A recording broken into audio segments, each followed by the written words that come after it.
Recovery Hour. I'm Bob Sharits, and I'd like to say happy, grateful Monday to everybody. You know, week after week, I kind of start off the same way by reminding everyone that if you're sitting there and you're looking at this big week that's in front of you, Mondays can be a little intimidating for people. I want to give you an opportunity to change your point of view. Let's look at this big, beautiful week that's sitting in front of us with all of these opportunities to help each other, to connect with each other, and help people get on track. Remember that asking for help is the first step. If you are listening to the show today and you need some help, please reach out to the Way Out Recovery.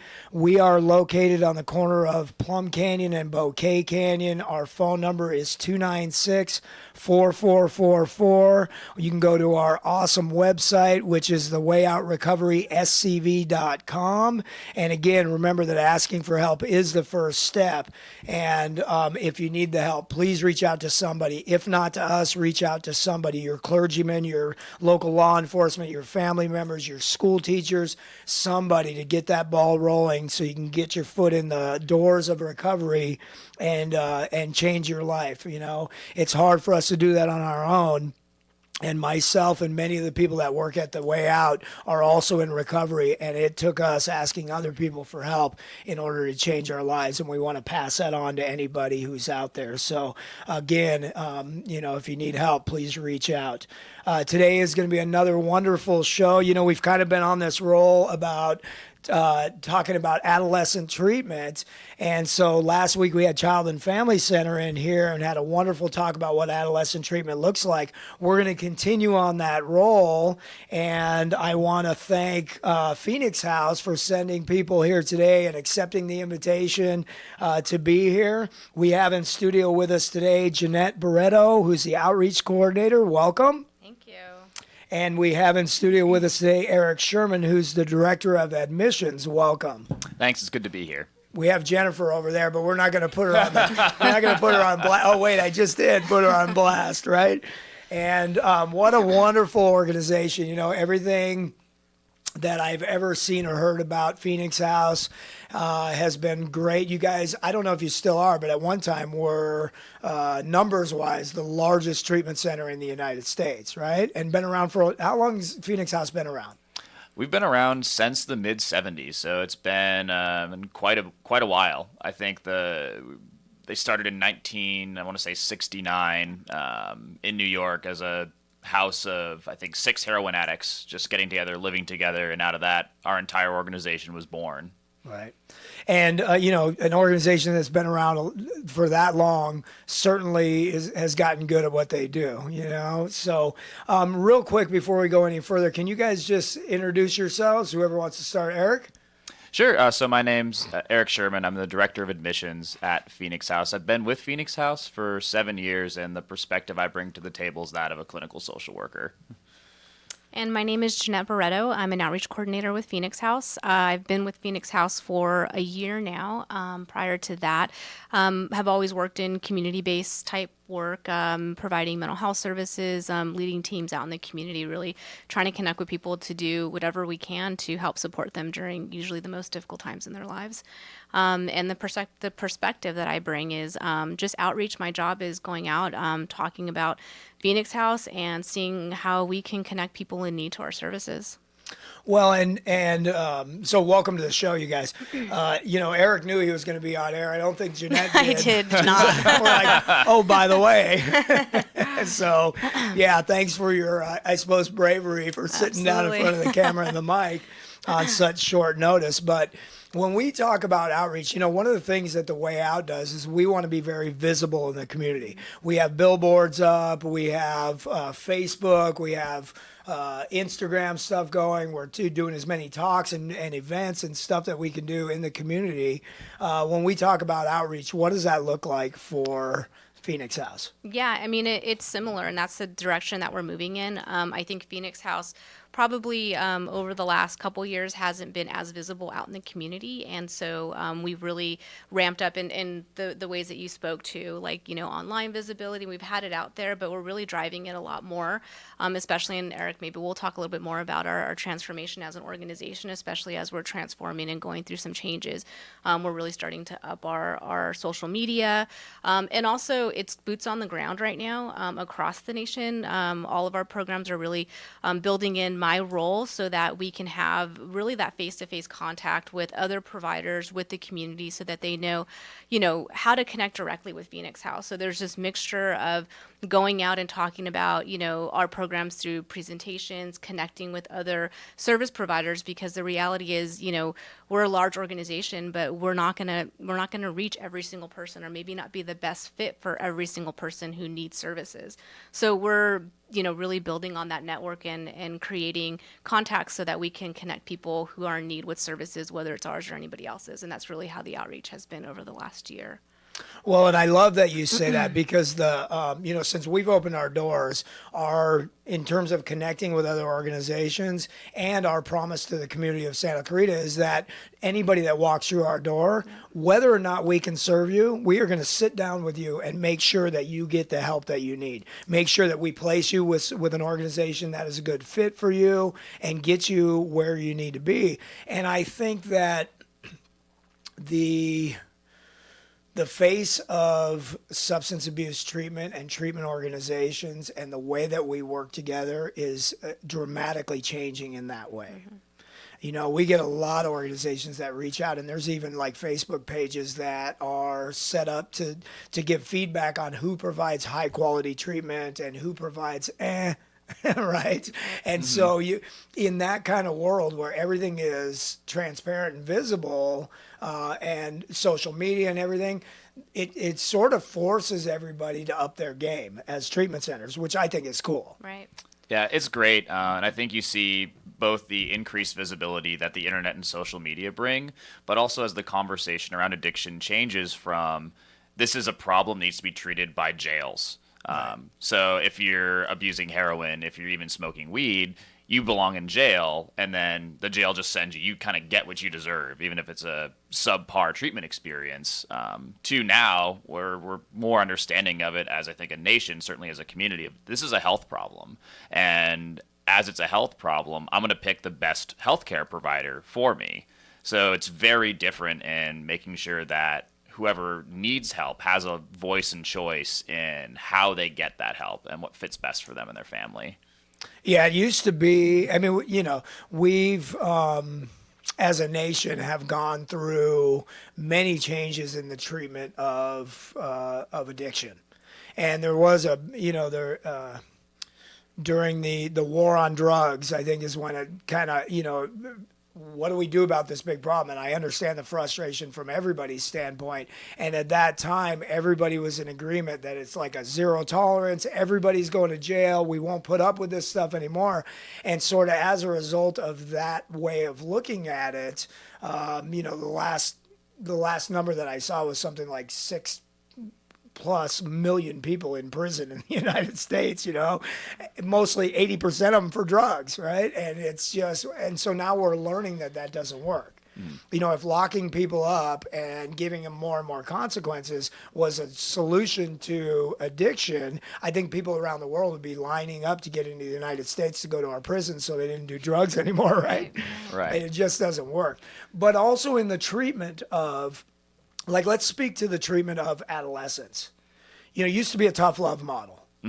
And that's kind of what you're talking about. And how has that changed maybe in terms, and I think even, 10 or 15 years ago, even Phoenix House had that like it's a tough love model, right? We absolutely did. And that's changed for you guys. I think it's very important for people to understand that even an organization who's, you can't teach an old dog new tricks or something, right? But here's an organization that's been around for a very long time and is willing to make those changes because they see that model may or may not work, right? So particularly in the adolescent treatment space, when you start with the message of only criminals do drugs, Right. think about how vulnerable, you or anybody was in their teenage years. I'm trying to figure out who I am in the world. And if I have all these responsible, well-meaning adults telling me that I'm a criminal because I use drugs, I guess that's what I'm going to be. So what we see is that there's a small preventative effect. Maybe some people that were thinking about using drugs, they hear the message, just say no, just don't do it. And if you do, you're a criminal. A small percentage will stay away. But when people experiment, then they're like, okay, well, I've experimented. I've used drugs.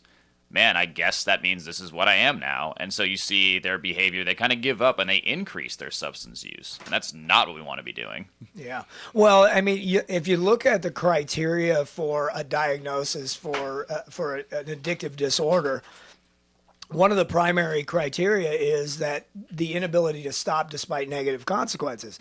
Like, that's a symptom right there, Right. of the disorder. But yet we treat it as, if I give you more consequences, then you'll be able to stop.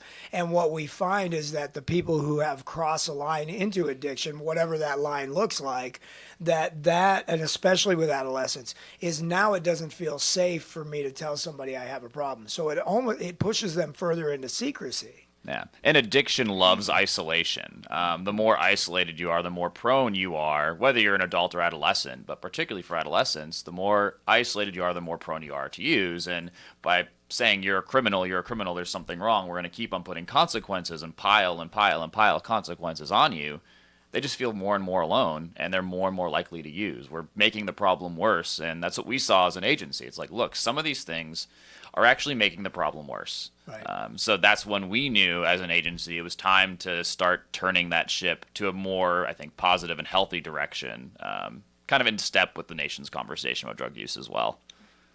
And so in terms of treatment of adolescents, what does that look? What do the changes look like? What you see at Phoenix House is we've gone from this is the program, and if you're familiar with the addiction world, it's called running a program. It doesn't matter who you are, you're going to go through these same 8, 9, or 10 steps, and they work for everybody. And if they don't work, the problem's with you. It's not with these steps. It's not with this program. Yeah. Like here's what you're gonna do. Yeah. Or else. Yeah, do it or get kicked out. Right. And what we see now is looking to understand the unique factors in each adolescent in themselves and in their family. Particularly with adolescents, there's roots both in like what's going on with them internally, but also roots in like what's going on in their community, in their school, in their family. And the reason why, one teen might use drugs is very different than the reason another teen might. And so looking at each youth individually, working with them to reconnect them, to rebuild that relationship with their family, to give them some positive connections in school.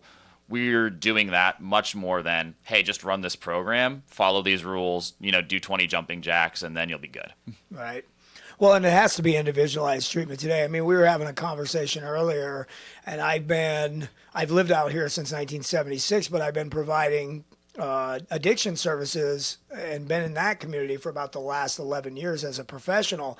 And I'm starting to see a lot of the people that I grew up with, their kids, starting to come into treatment. And so when you're talking about working with the families, sometimes we're talking generationally, I'm starting to see third generation drug users in the Santa Clarita Valley that are coming through treatment, right? And so we have to, that kid is different than the kid who's experimenting over here. We got to look at all of those different factors. And when we talk about families, you guys is family counseling part of your treatment?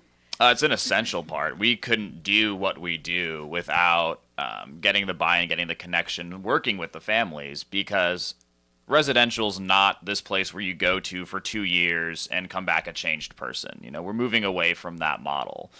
What you do in the residential, the inpatient treatment environment, is we give you the skills that you need to succeed when you move back home. You're with your mom, you're with your dad, you're with your brothers, sisters, whoever.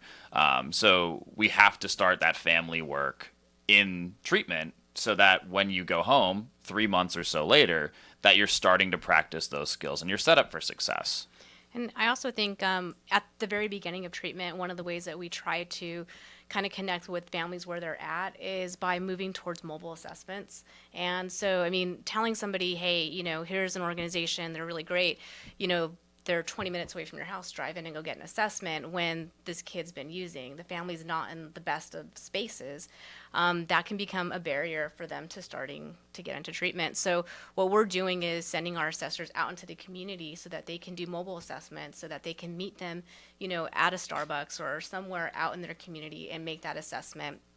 And kind of mitigate that barrier to them getting into treatment because they can't get in, or the drive is too long, all these things that could just completely deter them from getting the help that they need. Oh, that's brilliant. Yeah. Yeah, good. That is brilliant to be able to go to somebody. And then I suppose in that conversation to be able to say, is this 20-minute drive going to be a barrier for you showing up for your first, session or whatever? How can we help in that way? Exactly. Yeah. And that's been, I think one of the most positive things that I've seen with Phoenix House is that they are really just being innovative. What does it take? We'll get together weekly and say, what are the barriers and how do we figure out a way around that barrier? And, really anything goes. Let's try it. Yeah, and we've been, you're taught that, and I've over the years, as I'm talking to somebody, I'm assessing them. You get people that are coming into treatment, and they have all these reasons why they can't do it, right? Mm-hmm. And we've always been taught, and we try to do this. Let's try to get all the obstacles off the table. Let's get them out of the way. You can't afford it? Okay, we'll work with that. Oh, you can't get there? Okay, we'll work with that. And try to get everything off the table so somebody has access to treatment. There's this old myth that says that the only people who ever recover are people who want it, right?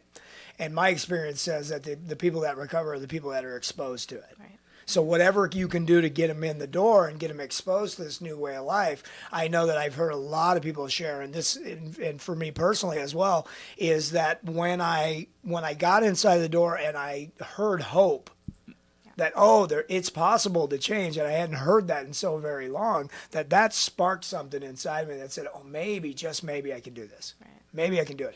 Because hopelessness and sitting out there and all those obstacles sitting in the way, you feel like there's no way I can do this, right? Yeah. Do you guys provide any kind of, so you have residential and intensive outpatient and outpatient services? Are those the three levels of care? Do you have partial as well? We don't. You don't have a day program? We don't. Partial day program? Not yet. Okay. Not yet. I like that. That's what I say too. We're certified for partial, but we're just not doing it yet, right? But we will.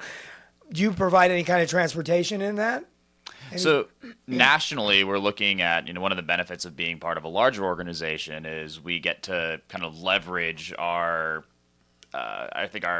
influence and just how many people we have throughout the nation, and we're working to contract with Lyft to help provide transportation services for those that have transportation barriers. Oh, look at all the brilliant ideas, man. You guys are awesome. I'm like, yes, that's a good idea, right? Well, they have like Lyft meals or something, right? You can order food, so why not? Yeah. Why not leverage it? It makes driving and getting around easy, so why not leverage it to make connecting to a service that you need easy? Yeah, we'll set all that up for you. You put the app on your phone. If you need it, it can be contracted into your, you can bill for services for that as well, right? Or something. Yeah, what a fantastic idea. Do you guys use, in relation to the changing way that we work with people, are you guys using motivational interview a lot? Absolutely. It's one of the kind of core things we train every single staff member in when they walk through the door. So if you're going to be providing clinical services to any of our patients at any level, you're going to be exposed to motivational interviewing and cognitive behavioral therapy. Like those are the two kind of pillars that we build our treatment on. And what are, just real quick, what is motivational interview? What does that consist of? For adolescents, I think the biggest principle that we apply is rolling with resistance. In our old model, you'd see resistance as something to kind of be combated. It's like, I will get you to do this. Like a confrontational therapy or something, kind of, yeah. So what now is like, okay, like, you're saying this is difficult for you, but you also said this on the other hand. There's a discrepancy between what you say you want to do and what you're actually doing. So how can I help clarify your behavior in light of the goals that you say you have for yourself and your future. And so instead of being very kind of confrontational and engaging in what we call in the clinical world that power struggle, you'll do what I want you to do because I told you to do it. We're more like, okay, like, sure, that is an option. Is it the best option for you? Yeah, I was at a conference several years ago when they were really talking about the changing face of treatment, and I love this the way the guy put it. He said it used to be that you walked in the door and you said, "Here's our program. Here's what you're going to do. If you don't like it, go somewhere else." And now when somebody walks through the door, and I think everybody's getting on board with this, and I just love it, is when a client or their family, adolescent or adult, walks through the door, we say, "Thank you for choosing us to help you change your life. How can we best serve you? How can we best serve you?" Not the other way around, right? Exactly. Right. I think from being out there in the community from an outreach perspective, that has shifted a lot, where we are going out there and letting them know how this is a good fit for them, or how we can be able to support them. And it's very much saying, thank you for choosing us. And, if it's not the great fit, then we're going to find them the right place to go. Because at the end of the day, it's trying to get them into the right treatment. Yeah, get them the help that they need. Yeah, exactly. So before we go on break, I want to do this a couple of times. Phone number that somebody can call if they need services from Phoenix House. Yeah, it's 818-686, was it 3100? 3100, yeah. Put them on the spot. One more time, 818? 686-3100. 686-3100. And the website is? www.phoenixhouse.org. phoenixhouse.org. Excellent organization. If you need help, you guys are located for adolescent treatment in Lake View Terrace. Right. So reach out to them. They're a great organization. We'll come back in a few minutes and we'll talk about some of the different services that you guys provide, how you're in the community, and how we can best serve our clients and help these adolescents. I'm Bob Sharits. This is the Way Out Recovery Hour, and we'll be back in a couple of minutes.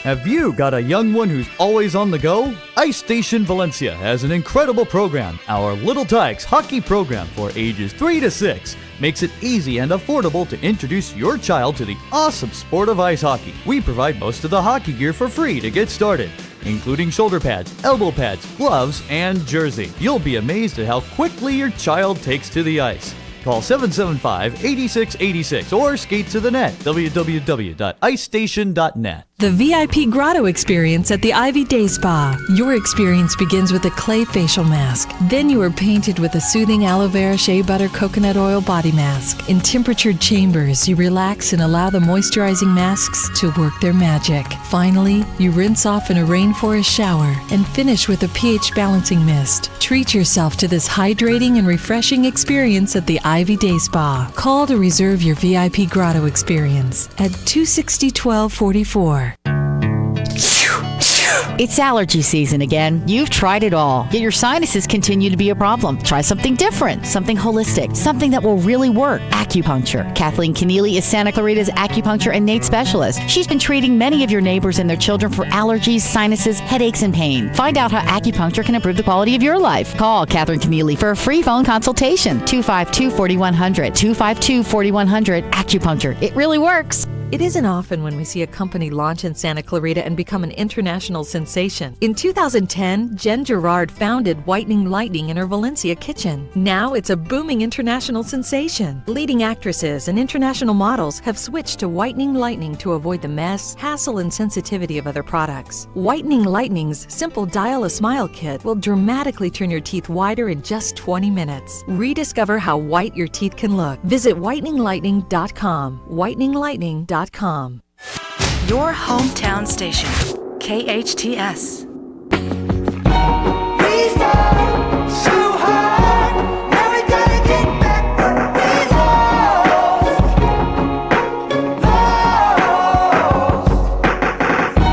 I thought you'd come, but you were with me all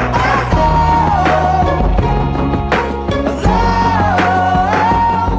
Welcome back to the Way Out Recovery Hour. I'm Bob Sharits, And I am in studio today with representatives from the Phoenix House, excellent organization, treats adolescents and adults, but we're specifically talking about the adolescent treatment facility in Lake View Terrace.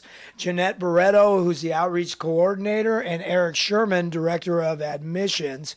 If you're just joining us, stay tuned. We're going to talk about the different treatment approaches and the things that the Phoenix House is doing in the community, as well as, the idea and the changing face of addiction recovery and treatment, and how we can best work together as organizations, because I think that the Phoenix House and the Way Out have very similar promises to our respective communities, in that if anybody walks through our door, that we are going to take the time to place them or get them the help that they need, because it can be very daunting, I think, as somebody who is trying to get recovery help. Do I have the right insurance? Do I not have the right insurance? Who's the best provider? Oh my God, like we're limited to all these different things. And it can be really, really sort of relieving to find professionals in what we do to sit down and say, take a breath. Let's help you get through this thing. Let's look at what your options are and try to explore what the best option is for you. So, I'm really excited to have them in studio with us today. I want to go through the list of things that you guys do. I went to your website, by the way. I don't know who does your website, but it's new, right? That's a new. It's new. That's one of the new things. Gotten a facelift. For a minute there, I go, "Am I in the right place?" Because I've been to. You guys used to have right on the front that big Phoenix, right? And so has the branding and the logo and everything changed? Yeah, so the wings are no longer around. It's hard to change a brand after all those years. You'll have to get used to it, right? Yeah, no, this year has been kind of the launch of the rebranding. So yeah, we don't have the wings anymore. The color scheme is a little bit different. I know, my kind of perception of Phoenix House in the past was the orange, yellow, kind of greenish color scheme. It's more blues, like warm tones. Our facilities are all getting an upgrade as well. We just put in a state-of-the-art gym in our Lake View Terrace, and we also have 2 new units, so we're kind of moving through the phases of development there. Venice is a little bit further along the renovations. They've actually somehow managed to renovate while they've had a full house, so that's been interesting, but it's getting done.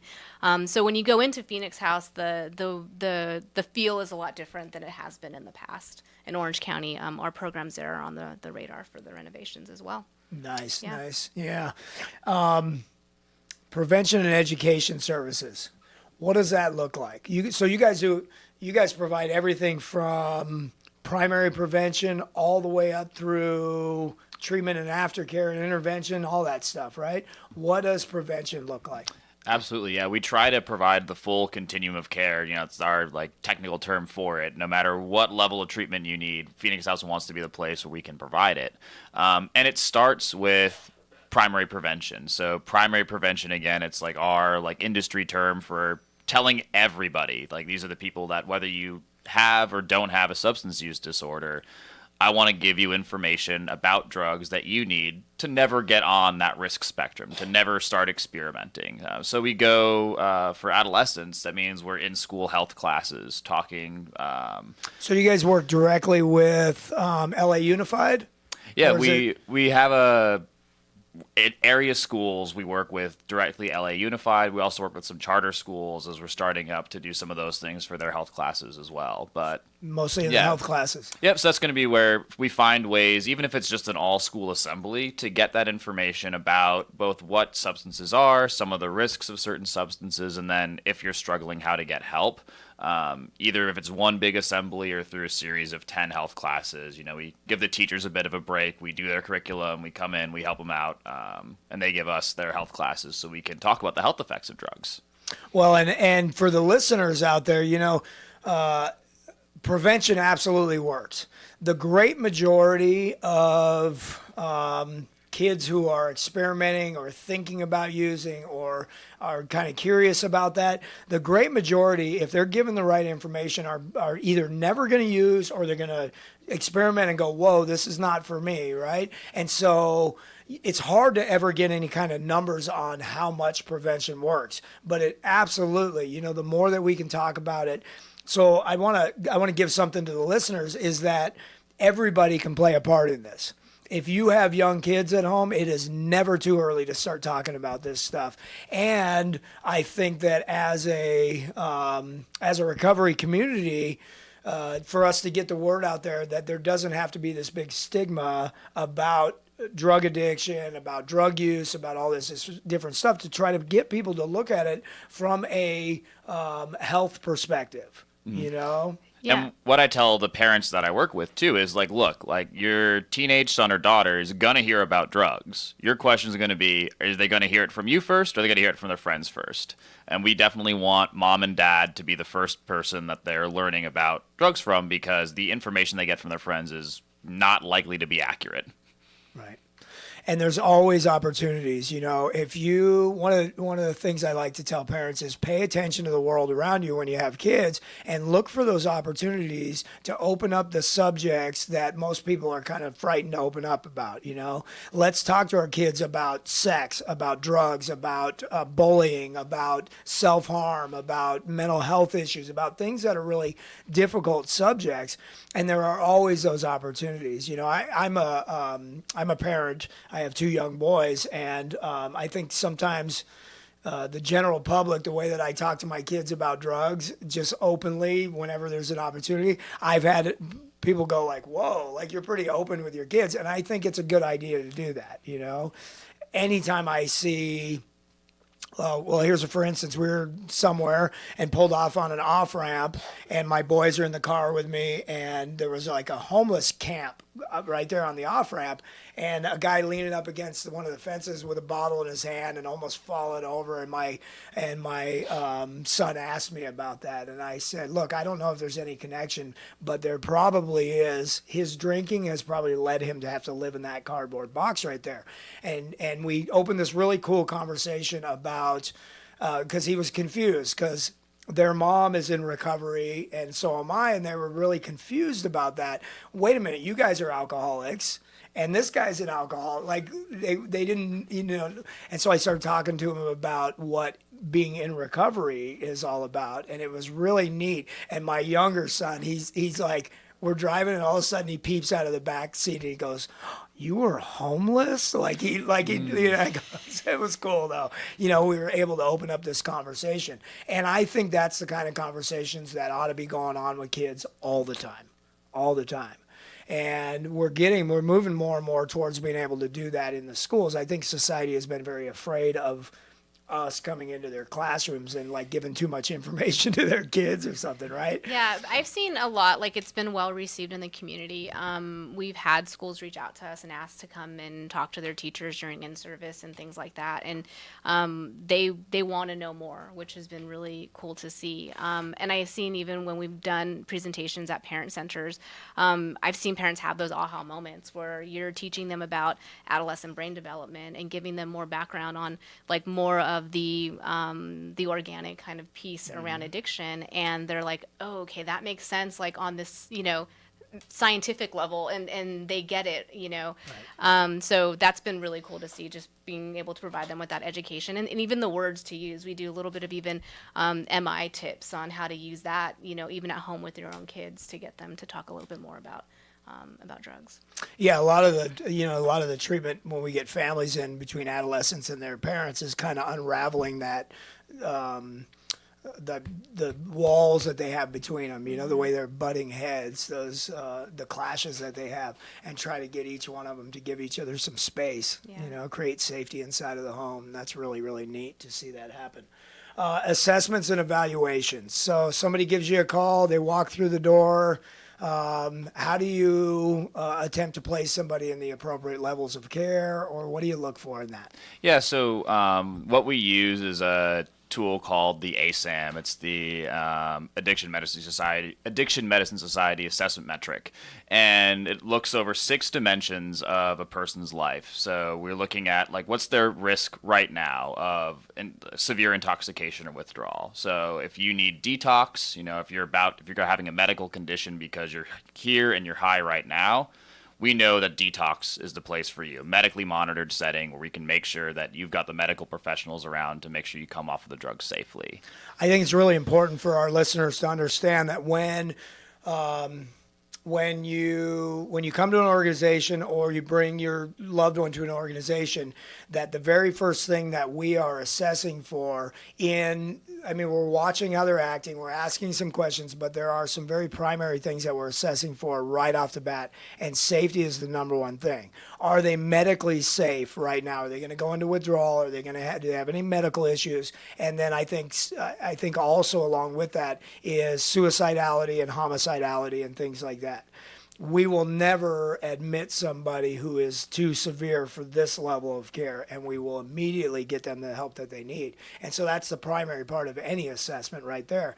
But it starts where you're talking about, right? Absolutely. Yeah, we want to make sure safety is the number one thing, I think, for the entire community, both physical, being medical safety and emotional safety. So after we make sure that they don't need immediate medical help, we screen for the second dimension, which is any kind of medical problems that might not be life-threatening, but might pose a risk to you. So this is someone that might have chronic back pain, be on opiates for something like that, have had a recent surgery, they're using drugs to kind of numb their pain. Right. The third thing we look for is their mental health. Do you have symptoms of anxiety, symptoms of depression, suicidality, things like that, where we want to see how drug use plays into that. And that part of the assessment also assesses for, I think it's behavioral, emotional, and cognitive, right? Right. Because there may be people coming into a treatment center who have either done so much damage or have been in some kind of traumatic event or something where cognitively they may not be able to take part in the assessment as well, or some of the other, maybe on an autism spectrum or something like that. So all that is assessed. Yeah, and right? what I'm looking for as a therapist is, can this person really benefit from being in a group? If we don't have the cognitive skills, if we don't have the social skills, if we're just grossly out of touch with reality, it's Right. unlikely that you're going to see any sort of benefit from being in a group with 8 to 10 other people talking about some of the things that lead you to use drugs. So if they don't meet that criteria, refer them for specialty mental health services to help them with whatever might be impairing them or impeding them from participating successfully in a group. Right. And that's really the first kind of subjective measure. We have a lot of pretty objective. If you're sweaty, if you're vomiting, if your pupils are the size of quarters, we're going to send you to the hospital. But now it starts getting into as a therapist, can you really successfully participate in group? It's the first kind of subjective step of the assessment process. Got it. And any behavioral issues that may have taken place. If you get somebody who's got some severe violence in their history or things like that, you want to make sure that the entire group is going to be safe as well. So all that's in the assessment. Absolutely. And then after that, after we're making sure that they're going to be able to successfully participate in a group, we look for what's their motivation. Do they need some extra motivation? Are we going to need to support them almost 24/7 to get them to stick with it? People come to both, Phoenix House and to really any sort of treatment setting in a very different kind of spaces as far as how ready they are for treatment. Some people need a lot of coaching and a lot of support through the first days or even first weeks of treatment. Others are really self-motivated, and they're going to be going for it no matter what. And this is where individualized treatment planning comes in. And my goals may be different than your goals. And when we start to weed through what are your motivators, right? You've got external and internal motivators going on.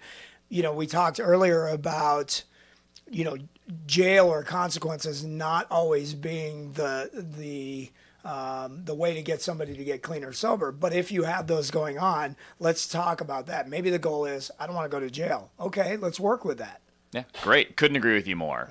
Whatever's kind of pushing you through that door, whether it's your own sense of internal motivation, hey, I've just decided that today is going to be the last day I ever touch any drugs, or I really just need to get this probation officer or my mom or my dad off my back. So I'm going to come in here. I'm going to sit through and suffer through talking with you just seriously to get people off my back. But then we use that, anybody that's doing an assessment will use that to be all right, cool. That's a goal. We're not going to fight that goal. Great. You want your mom off your back? You can come in for, an hour and she'll be off your back till tomorrow. But if you really want a permanent solution to, hey, my mom's really getting on my case about how much drugs I use, then we might want to consider attending a group. Might want to consider changing how much you use drugs. Well, and it's neat. One of the neatest things that I see with adolescents, especially when you're doing group work, is that many of them come in and their arms crossed. I don't want to be here. This is not my idea. And just being in the presence of other adolescents who may be a little further along in the recovery process, after only a couple of group sessions, they start to loosen up a little bit. And even some of them even have some fun. You know, they want to be a part of it, and they start to see, oh, there's a whole other world out there besides me sitting in the garage taking bong hits all day, right? Yeah. And so it's kind of cool. Yeah, it's and that's cool. kind of the end goal of treatment, particularly with adolescents. Like, there's a natural need to want to have fun and to be happy, and we find a lot of times is it's just that they literally haven't found anything else in their life yet that fills that need to be happy, to be accepted better than drugs. So what we do a lot in both outpatient and residential is like, let's have fun. Right. Like, let's find a way to have fun that doesn't involve using drugs. You guys do that with your clients? What does that look like? In the residential setting, I think we've got a lot of opportunities. You know, we have, like Jeanette was talking about, we did build a gym. You know, people want to get people into those healthy activities. We have the sports fields on our campus. But we also want to take people out, both in kind of groups of clients, go to the movies, do some normal teenage things that are fun. Go to the movies, go to a Dodgers game, go to a Clippers game. And then also, as they progress in treatment, as we work with the family, go out with your mom and dad and brother to a Dodgers game, and then come home and talk about it. Talk about like what was triggering, what was not triggering, how you're able to handle it. To finally go home for the weekend. Try to spend a normal kind of weekend in your life, and let's talk about that. How was it? What might have tripped you up? What did trip you up? And then what can we do to prevent that? Because our end goal is, hey, we want you to be having fun and be happy at home. And I think a lot of teens, they don't get on board with, hey, I want to be clean and sober forever, but they can definitely get on board with a goal of, yeah, I want to be happy. I want to connect with my family too. You know, some of them are so very disconnected. It's always amazing to me, like a week before our family group, I'll tell them, hey, bring tennis shoes next week, and not really tell them what we're doing. And then we just, let's go for a hike. And I start to see at the end of that, we come back and process what just went on, kind of like what you're saying.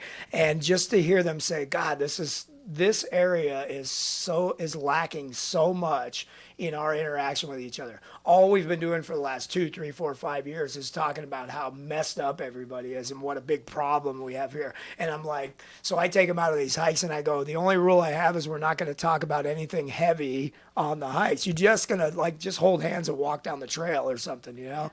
And it's amazing what that kind of approach can do because we're starving for that.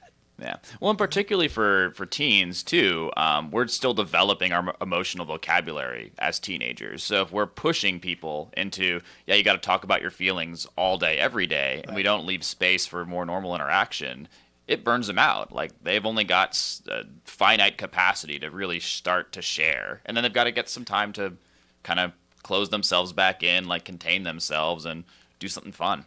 Yeah. Well, I have trouble sitting in a room for a couple hours listening to lectures as an adult. There's no way I could have done that when I was 15. I'm bouncing off the walls. There's no way.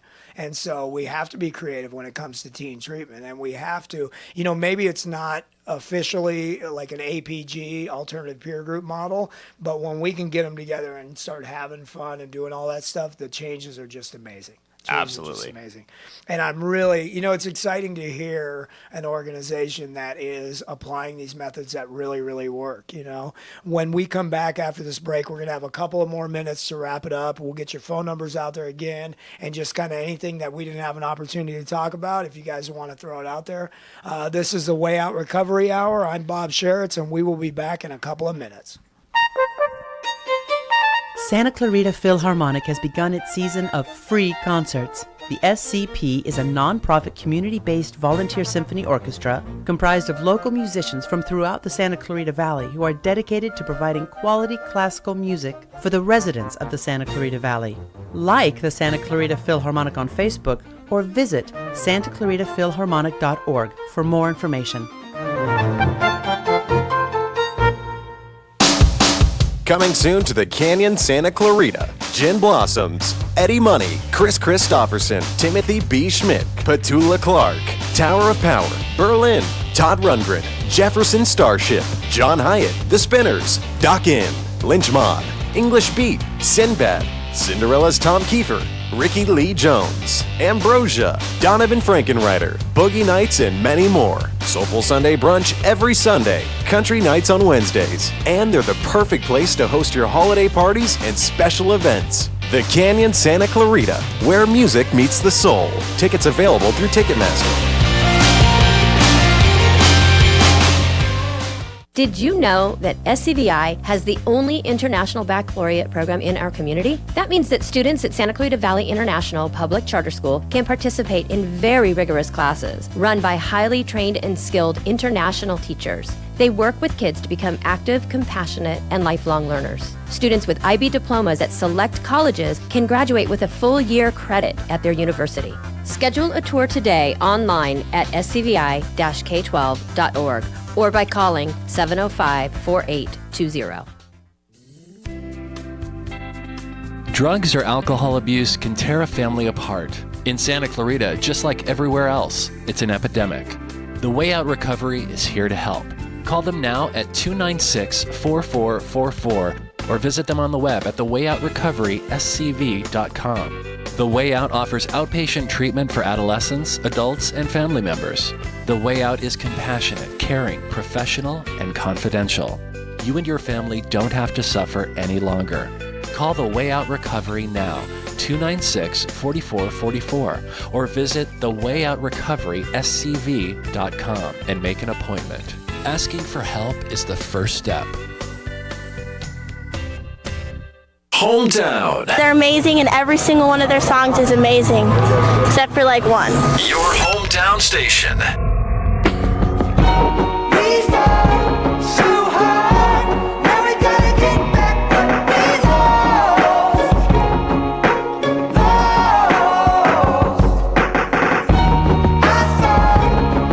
Welcome back to the Way Out Recovery Hour. I'm Bob Sharits, and we are in studio with Jeanette Barreto, Outreach Coordinator, and Erik Sherman, Director of Admissions from the Phoenix House. And if you are just tuning in, please go to the KHTS Facebook page, and you can revisit the live stream that we've been airing here. You can do it at the Way Out Recovery SCV Facebook page, and very shortly, within a couple hours, you can go to Phoenix House Facebook page and look at the live stream, because you don't want to miss out on what we've been talking about. It's just outstanding. Treatment being provided at the Phoenix House, outreach, prevention. It sounds like you guys are just doing an outstanding job over there, really helping people. And, as a clinician also in substance abuse and mental health, I want to thank you guys for the work that you're doing. Is there anything that we might not have covered? We got a couple of minutes left that you want to talk about, or any message you want to get out? I think just, generally what we're trying to do is really put the word out there, give people tips and tools to be able to use to understand mental health and substance use.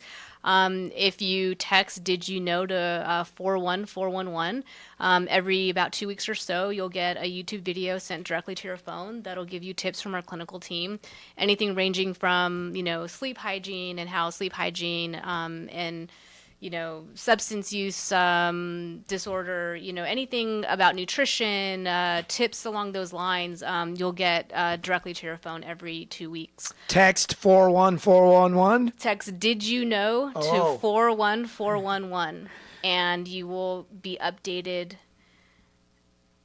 every 2 weeks with different videos, about 2-minute videos, just snippets. That's a cool resource. I like that. Yeah, and it's a good way to just, I think, get an understanding and kind of connect with some of the leaders at Phoenix House too. The other thing is we are doing a Live Unaddicted campaign, and so we, across our social media sites, we're really trying to encourage people to think about living unaddicted and what that looks like to them. And so we have, some of our leaders as well talking about that. And it's really just spreading the concept of just being well and what does live unaddicted mean to you. People who live unaddicted, are able to enjoy more time with their family, or maybe they're able to, go on hikes or do things that they enjoy doing again. So we're really trying to spread the concept of live unaddicted. Well, cool. Erik? Yeah, I think kind of piggybacking on that, the most important thing I hope people take away from this conversation is just how important it is to continue to have these conversations openly. And as a family, as a community, I think the more that we talk about it, the less intimidating getting help for you or a family member can be. So all these social media campaigns, these radio shows, any way you can continue the conversation in your circle might help somebody else out. Yeah, absolutely. The more that we can talk about it, it's like anything that we're afraid of or that we don't want to talk about. The more that we open up, the less power that it has, and addiction and mental health and, and everything that goes along with it doesn't have to be this big, scary monster that's sitting out there that nobody wants to talk about. It can be an open conversation, just like talking about heart disease or diabetes or any other health condition. And we can just, we can start to talk about it openly. So thank you for that. That's a great idea. Remember that asking for help is the first step. If you or a loved one needs help, please reach out to someone.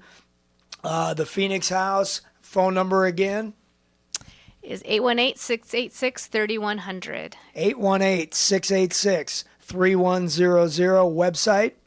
www.phoenixhouse.org. phoenixhouse.org, or you can reach out to The Way Out at 296-4444, thewayoutrrecoveryscv.com. Erik, Jeanette, thank you very much for being in studio today.